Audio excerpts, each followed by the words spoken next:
In today's video, I'm going to teach you how to efficiently set up a basic email workflow using Gumroad. This guide will walk you through the process step by step, ensuring that you can automate your email communications effortlessly.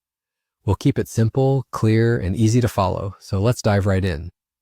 First things first, open your preferred web browser and head over to the Gumroad website.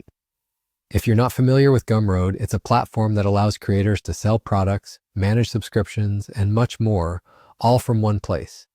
You'll want to log in with your existing account or create a new one if you haven't already.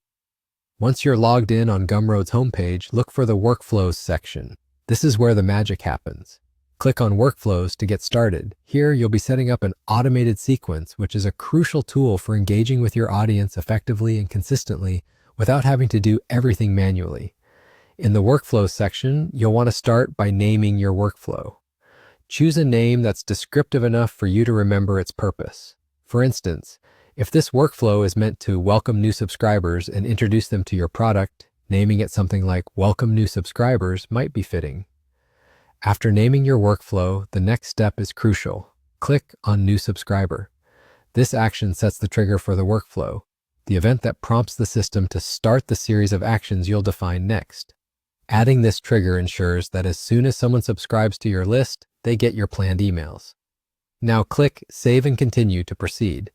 With your trigger in place, you're ready to craft your first email in the sequence. Click on Create Email, which will open up a window where you can input all the necessary details.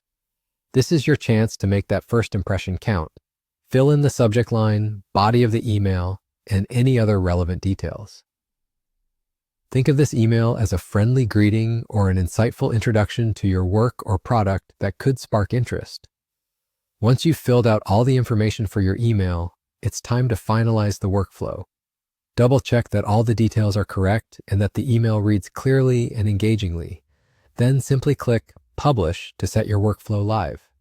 And there you have it. Your workflow is now up and running. Creating automated workflows like this one helps you maintain communication with your audience without the hassle of doing it all manually. By setting it up on Gumroad, you ensure consistency and can focus more on creating great content or products, while your audience engagement runs in the background. The process we've gone through today may be straightforward, but it opens doors to sustained growth and effective customer interaction. Thanks for following along, and be sure to explore further customization once you're comfortable with these basic steps.